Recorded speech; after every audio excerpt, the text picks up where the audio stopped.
Assalamualaikum warahmatullahi wabarakatuh. Perkenalkan, nama saya Sri Sulastri dari D3 Keperawatan. Di sini saya akan membahas tentang materi sistem pencernaan, sistem reproduksi pria dan wanita, sistem perkemihan, sistem integlumen, sistem panca indera, dan sistem imun. 1. Sistem pencernaan. Fisiologinya, makanan masuk ke mulut dan dihancurkan menjadi partikel kecil, maka akan terjadinya pengasaman oleh enzim amilase dan air liur. Makanan akan melewati paring, esofagus, dan masuk ke lambung. Di lambung terjadi pengasaman makanan oleh asam lambung. Dari lambung, makanan akan masuk ke usus halus, bergerak dari kolon ascendon, descendon halus, bergerak dari kolon ascendon, descendon, dan transversum.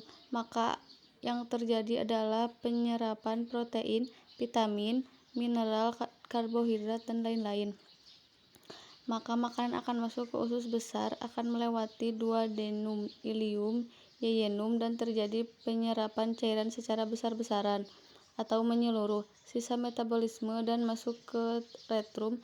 Di retrum terjadinya pewarnaan fase oleh zat yang namanya starkobilin dan keluar melalui anus. Nah, di sini ada anatominya, yaitu mulut, paring, tenggorokan, lambung, usus halus, usus basah, apendik, retrum, anus. Yang kedua ada sistem reproduksi pria. Anatominya yaitu sacrum, testis, epididymis, vas deferens, prostaglandins, vercus, penis. Nah, di sini ada fisiologinya, yaitu sperma yang baik dihasilkan 1 kali 24 jam. Produksi yang pertama adalah dari testis melewati epididymis, melewati vas deferens, dan masuk ke proste. Di proste terjadi termoregulasi atau pemanasan dan akan keluar melewati penis. Nah, di sini ada reproduksi pada wanita. Anatominya yaitu labium mayor, labium minor, clitoris, pubis, simfisis pubis, utera. Di bagian dalam ada vagina, cervix, endometrium, uretus, dan tuba fallopi. Ini yaitu ketika sperma yang masuk ke vagina melewati cervix, endometrium, uterus, dan masuk ke tuba fallopi bagian kiri dan kanan, dan bertemu dengan sel telur. Selanjutnya akan kembali menuju uterus dan endometrium, dan terjadilah pembuahan di bagian rahim. Maka yang terjadi adalah pembelahan mitosis dan janin. Nah, yang ketiga ada sistem perkemihan. Anatominya yaitu ginjal kiri dan kanan, ureter kiri dan kanan, kantung kemih atau vesika urina, dan uretra. Sisa zat metabolisme diproduksi oleh ginjal kiri dan kanan, maka akan masuk melalui ureter. Dari ureter masuk ke kantung kemih. Di kantung kemih terjadinya penampungan urin sebanyak 150 cc sampai 300 cc, dan terjadinya miksi atau respon buang air kecil dan keluar melalui uretra. Nah, yang keempat ada sistem integlumen. Anatominya yaitu 1. Epididymis, yaitu stratum corneum, stratum lucidum, stratum granulosum, stratum spinosum, stratum villose. 2.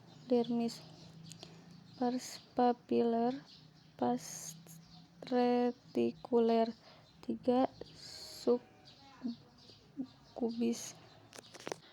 Fisiologinya adalah kelenjar keringat dihasilkan oleh produksi sel subkubis dan akan masuk ke bagian dermis. Di bagian dermis akan menghasilkan kelenjar keringat dengan dikeluarkan oleh epidermis melalui pori-pori atau folikel rambut. Ketika respon panas atau nyeri, tekanan panas atau temperatur suhu panas dihasilkan dari epidermis dan akan masuk ke bagian lapisan dermis menuju subkubis, dan terakhir dihasilkan respon oleh saraf pusat. Yang kelima ada sistem indera. 1. Mata, 2. Hidung, 3. Lidah, 4. Telinga. Nah, yang terakhir ada sistem imun. Anatominya yaitu organ sistem imun berada di seluruh bagian organ tubuh limfoid. Organ limfoid rumah bagian limfosit jaringan limfoid primer, 1. Kelenjar tismus, 2. Sumsum tulang jaringan limfoid sekunder, 1. Berkapsul limfa dan kelenjar limfoid, 2. Tidak berkapsul tonsil atau GALT atau good ascendant lymphoid tissue jaringan limfoid di kulit, saluran napas, kemih, dan reproduksi. Cukup sekian penjelasannya. Wassalamualaikum warahmatullahi wabarakatuh.